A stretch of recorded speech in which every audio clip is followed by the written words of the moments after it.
निरंजन अलख निरंजन अलख निरंजन। नागनाथ, श्री दत्तगुरूंच्या आज्ञेने तू कठोर असे ध्यान केलेस। त्या तपश्चर्येतून तुला काही सिद्धींची प्राप्ती झाली। त्यातील काही सिद्धींचा प्रत्यय तू आम्हाला द्यावास अशी आमची इच्छा आहे। तू केलेल्या ध्यान साधनेचे फलित पाहण्यासाठी आम्ही उत्सुक आहोत नागनाथ। आपण आज्ञा करावी की मी कुठल्या सिद्धीचे प्रत्यय तुम्हाला द्यावा। तुला जे गूढ ज्ञान प्राप्त झालंय त्यातील काही अंश पाहण्यासाठी आम्ही आतुर आहोत। ध्यान करत असताना सर्वप्रथम मला नाथ पंथाचे तत्व आणि श्री गुरुदत्त तत्व समजले। त्यासोबत गुरुदेवांच्या कृपेने अनेक सिद्धींचे मला आकलन झाले। त्यांचा उपयोग मनुष्य कल्याणासाठी करण्याचा संकेत गुरुदेवांकडून मला मिळाला। त्यातील पर्जन्य अस्त्राचा प्रत्यय मी तुम्हाला देऊ शकतो। ज्या ठिकाणी दुष्काळजन्य परिस्थिती निर्माण होईल तिथे सृष्टीचे नियम मोडून ह्याचा उपयोग केला जाऊ शकतो। अवश्य नागनाथ। आदेश अलख निरंजन।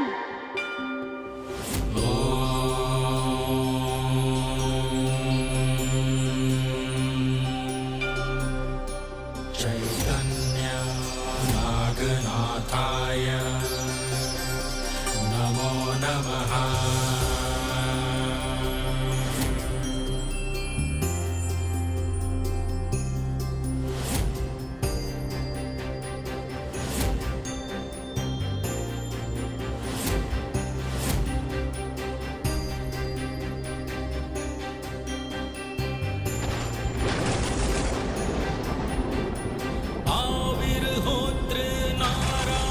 वरुण देवा, थांबा। आम्हाला नागनाथचा प्रत्यय पाहायचा होता आणि तो आम्ही पाहिला।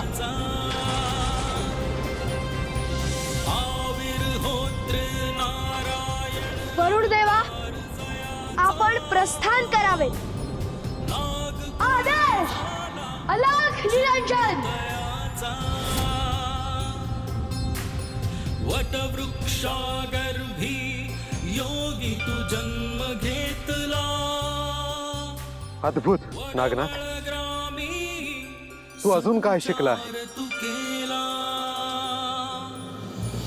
ओम चैतन्य नागनाथाय नमो नमः।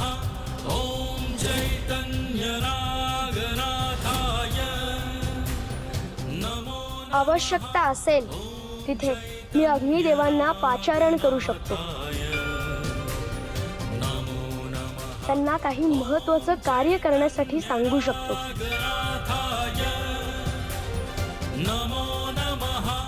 ओम चैतन्य नागनाथाय नमो नमः। ओम चैतन्य आदेश अलख निरंजन। नमो नमः। ओम चैतन्य नागनाथाय नमो नमः। नागनाथ, तुझ्या सिद्धींचा प्रत्यय आम्हाला आलेला आहे। आता अग्निदेवांना प्रस्थान करायला सांग। आदेश अलख निरंजन। नमो नमः। ओम चैतन्य नागनाथ, तुझा खऱ्या अर्थाने नाथपंथात प्रवेश झाला आहे। तुला योग्य त्या सिद्धी प्राप्त झाल्या आहेत, परंतु यापुढेही तुला साधना करावी लागेल, कार्य करावं लागेल।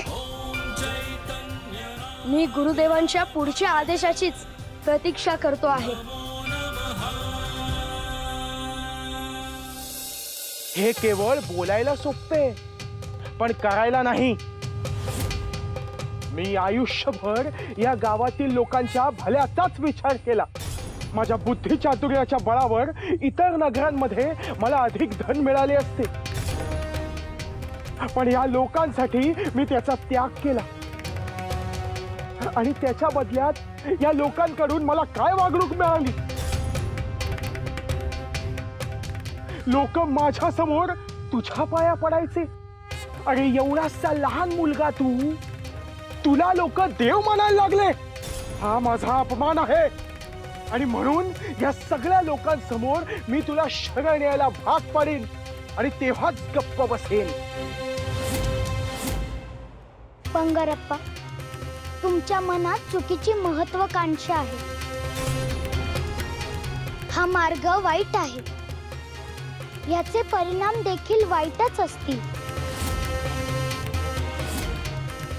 ते मला तुझ्याकडून ऐकण्याची गरज नाही श्रीपाद. तू अद्याप मला ओळखले नाहीस.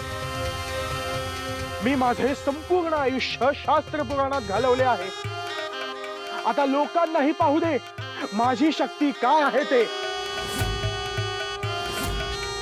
ठीक आहे, जशी तुमची इच्छा. मी तुम्हाला वाईट मार्गावरून परावृत्त करण्याचा प्रयत्न केला. आता इथून पुढे जे काही होईल त्याला तुम्ही सर्वस्वी जबाबदार असाल.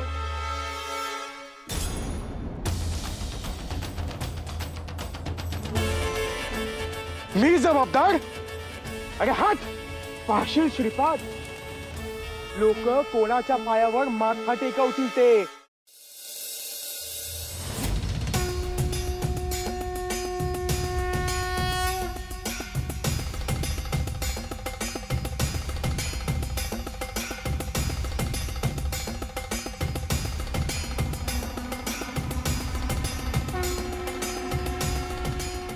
शुभम भवतो.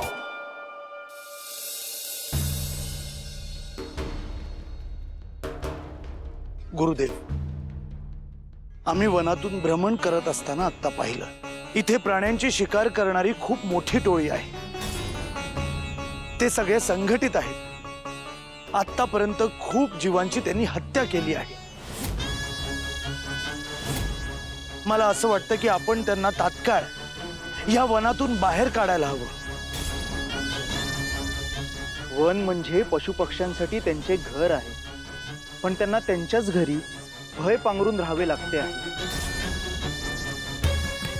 कधी कुठून एखादे शस्त्र येईल आणि आपला प्राण घेईल, हीच भीती सतत त्यांच्या मनात आहे. गुरुदेव, त्यांना ह्या वनात मुक्त विहार करता यावा म्हणून त्या शिकारी मनुष्यांना शिक्षा करणे अनिवार्य आहे. गुरुदेव, होय रे, ते कार्य आपल्याला त्वरित करावं लागेल. महादेवांचा मला संकेत मिळाला आहे. हे कार्य संपवून मला उत्तर दिशेला प्रस्थान करायचं आहे.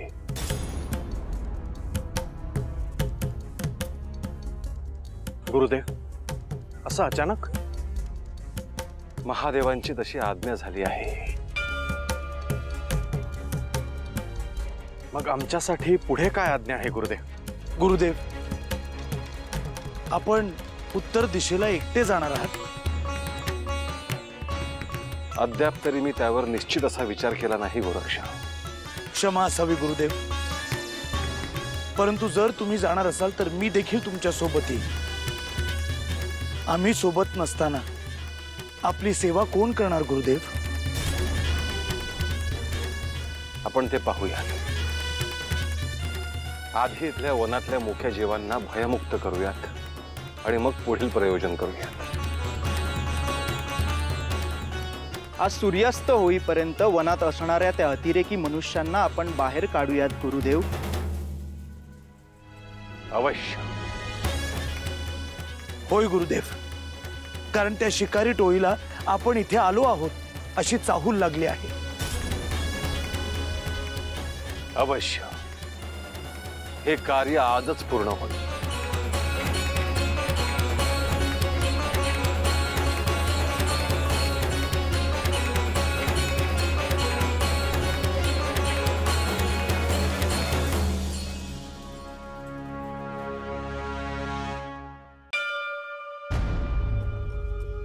आदेश!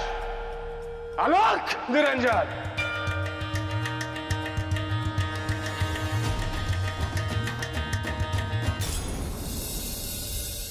बघा, हे समद जंगल आपलं आहे आणि आपण ह्याचं मालक आहोत.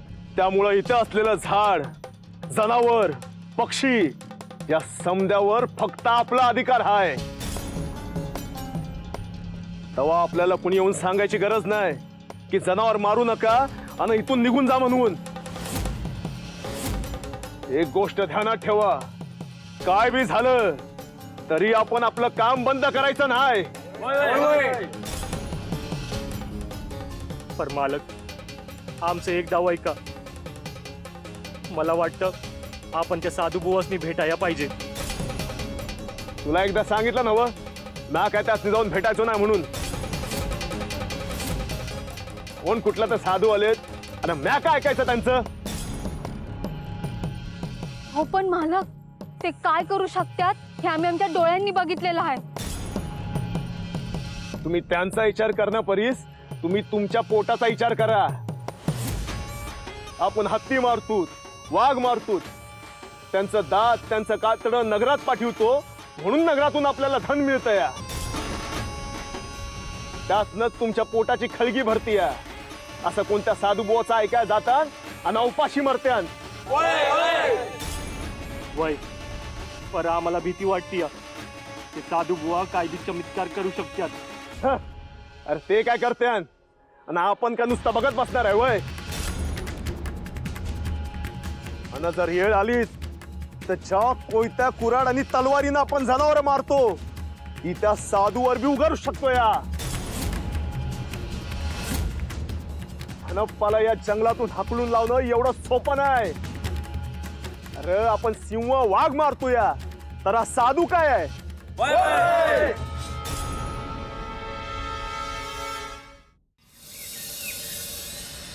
गुरुदेव, काय झालं भरतरीना? पक्षी मला सांगत आहेत की शिकारी टोळी इथेच आसपास आहे. ते सगळे एकत्रित जमले आहेत. हे योग्यच झालं. आपल्याला सगळ्यांना एकसाथ भेटता येईल. बघू, त्यांना एकदा समजावून सांगूया. चला.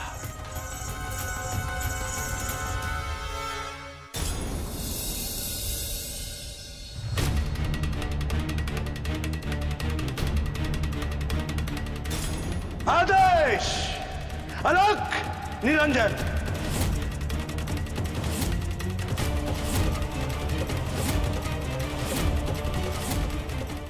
मालक, येथे एक साधू बुवा आहेत ज्यांनी त्या मेलेल्या हातीला जितं केलं होतं.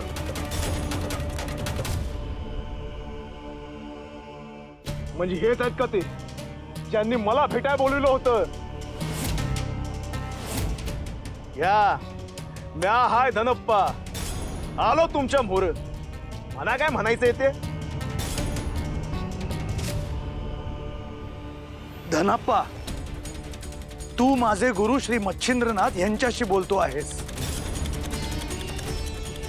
तुझ्या स्वरात थोडी सौम्यता असू दे.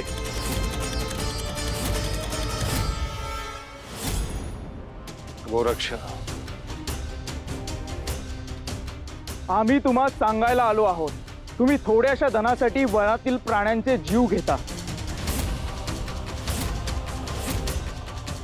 स्वार्थासाठी एखाद्या मुक्या प्राण्याचा जीव घेणं अक्षम्य असा पाप आहे. या सृष्टीमध्ये अस्तित्वात असलेल्या प्रत्येक प्राण्याला तुमच्यासारखंच मन असतं. तहान, भूक असते, भावना असतात. त्या प्रत्येक मुक्या जीवामध्ये परमेश्वराचा अंश दडलेला आहे. आणि जेव्हा तुम्ही त्यांना त्रास देता तेव्हा तुमच्यासारख्याच त्यांनाही वेदना होतात.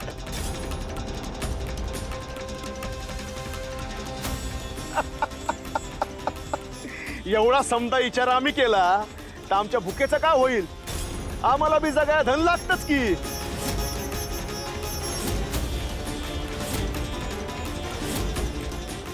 मनुष्याने चांगल्या मार्गानेच धन कमवायला हवं धनाप्पा. दुसऱ्याचा जीव घेऊन कमावलेलं धन हे माती मोल आहे. त्यातून जर तू तुझं पोट भरशील तर ते अन्न विषा समान आहे. अजूनही वेळ गेलेली नाही धनप्पा. तुझी ही दुष्कृत्य थांबव आणि गुरु श्री मच्छिंद्रनाथांना शरण ये.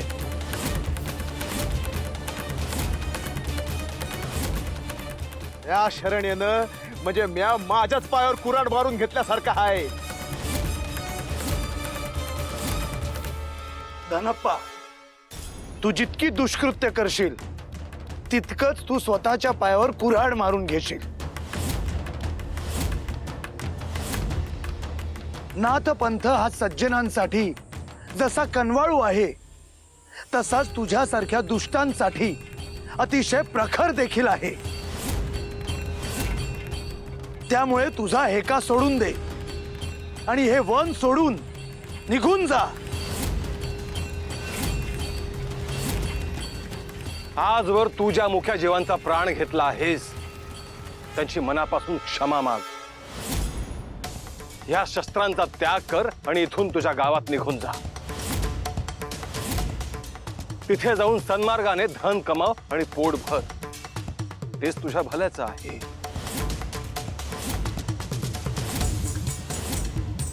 माझं भलं मला कळतं साधू बुवा. तुम्हीच तुमचं भलं बघा आणि इथून निघून जा. उगा माझ्या रागाला कारण होऊ नका. धनप्पा, तू तुझ्या मर्यादा ओलांडतो आहेस. गुरुदेव, आज्ञा करा. याला शिक्षा मिळाल्याशिवाय याची बुद्धी ठिकाण्यावर येणार नाही.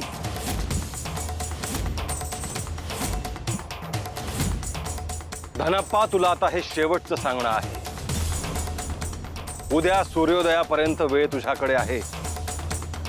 तोपर्यंत जर तू या वनातून निघून गेला नाहीस तर शिक्षेसाठी तयार राहा.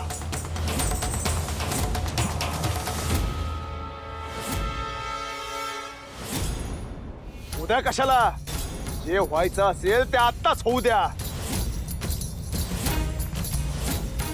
बघू तुम्ही राहता इथं की आम्ही राहतो या वनात. चला रे. आदेश! अलख निरंजन!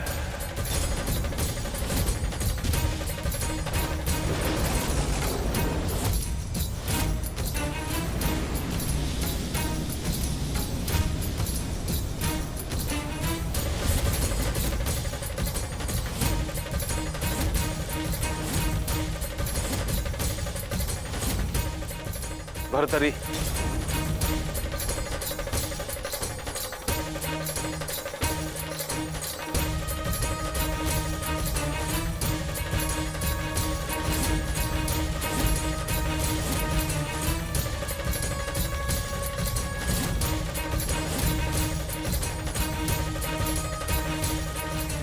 आदेश! अलक निरंजन!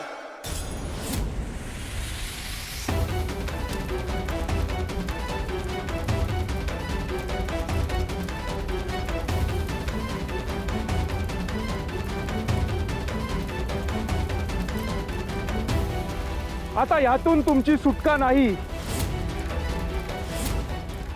ज्याप्रमाणे तुम्ही मुक्या जीवांना अन्न पाण्याविना मरण्यासाठी सोडून देता त्याचप्रमाणे तुमचा इथे तडफडून मृत्यू होईल. आदेश! अलख निरंजन! देवा, आम्हाला असं इथं मराय सोडून जाऊ नका देवा. आमचं चुकलं.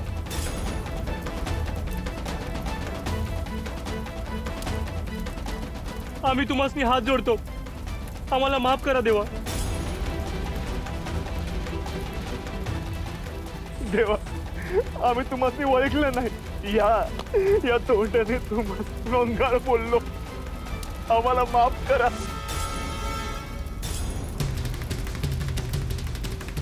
तुम्ही प्राण्यांची हत्या करणार नाही असं वचन जर तुम्ही गुरुदेवांना देणार असाल तरच गुरुदेव तुम्हाला क्षमा करतील.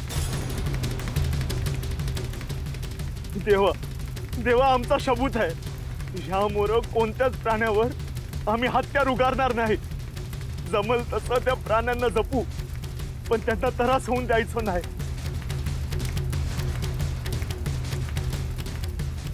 भरतरी,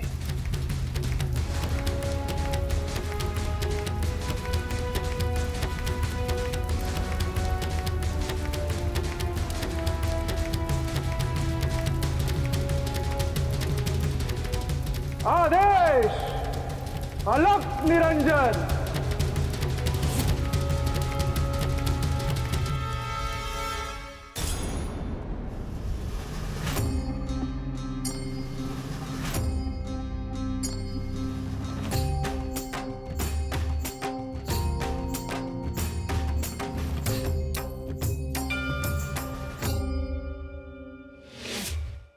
निरंजन अलख निरंजन अलख निरंजन हो अलख निरंजन अलख निरंजन अलख निरंजन अलख निरंजन